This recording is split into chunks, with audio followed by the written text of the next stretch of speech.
Hello বন্ধুরা, champion ট্রফির উত্তেজনা এখন আরো বেড়ে গেছে গা, কারণ নিউজিল্যান্ড আর ইন্ডিয়া কোয়ালিফাই হয়ে গেছে গা দ্বিতীয় রাউন্ডের লেগা। কিন্তু দ্বিতীয় রাউন্ডে যাওয়ার আগে নিউজিল্যান্ড আর ইন্ডিয়ার একটা ম্যাচ আছে, আর এই হাই ভোল্টেজ ম্যাচে পুরো দুনিয়ার মানুষ সবাই উত্তেজনায় আছে, কারণ ইন্ডিয়া বলছে যে চ্যাম্পিয়ন ট্রফির একটা ম্যাচও তারা নাকি হারবো না। আবার এইদিকে দেখা গেছে যে নিউজিল্যান্ডের তারা বলে যে তারা নাকি চ্যাম্পিয়ন ট্রফির একটা ম্যাচও হারবো না। এখন আমরা চিন্তায় আছি যে এই দুই দলের মধ্যে যদি কেউ না হারে তাহলে হারবো কারা, এইটাই এখন আমাদের চিন্তা।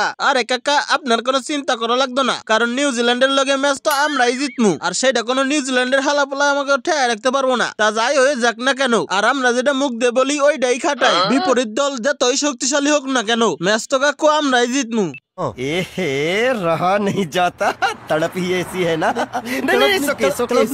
আরে বেটা কোহলি, বেশি তাড়াহুড়া করে না, না হইলে কিন্তু পা স্লিপ করে পড়ে যাবে বেটা। আর আমরা কিন্তু বেশি তাড়াহুড়া করতেছি না যে আমরা পা স্লিপ করে পড়ে যাবো, আর এই জন্য কই যে বেশি তাড়াহুড়া করো না, না হইলে পা স্লিপ করে পড়ে যাওয়া লাগবো। অবশ্য পড়ে গেলেও সমস্যা নাই গা, কারণ ঠেলা তো আমরাই মারমু, আর ঠেলা মারলে আসতে মারমু না, জোরেই মারমু আনে। আর ঠেলার সদিনে দাঁত মাছ সব হাতে চলে আসবে নে, বুঝলি তোরা?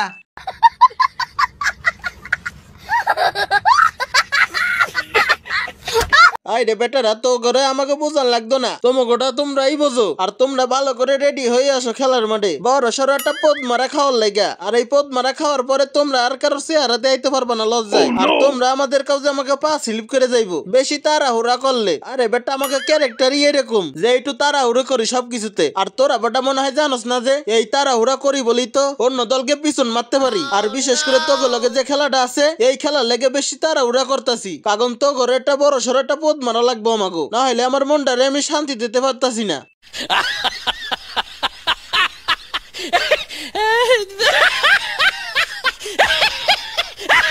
আরে দাদুরা, তোমরা যে আশা করতেছো ওই আশা ভুলেও করো না, কারণ গোল বলের খেলা তো কোয়া যায় না, কোন সময় যে কি হয়ে যায় কিছুই বুঝতে পারতাছি না। তাই তোমাকে আগের থেকে সাবধান করে দিই, খেলার মাঠে আসার আগে ভালো করে প্র্যাকটিস করে আইও, না হলে আমাকে কাছেই তোমাদের পদ মারা খাওয়া লাগবো। शाबाश बेटा, बहुत बढ़िया। আরে বেটা, কেডা পদ মারা খায় এটা তো খেলার মাঠে গেলেই দেখা যাইবো। এখন আমি কি কই এইটাই শোন, তুই যে বেটা আমাকে প্র্যাকটিস করতে কইতাছস, প্র্যাকটিস বেটা আমাকে করা লাগে না, কারণ আমরা প্র্যাকটিস ছাড়া যে খেলা খেলতে পারি ওই খেলা দেখলে বেটা তুই মাথা ঘুরে পড়ে যাবি গা, পরে তোর বেটা আবার ফায়ার সার্ভিস দেখে তোর আবার হাসপাতালে নেওয়া লাগবো, অ্যাম্বুলেন্স আর টাকা লাগবো না।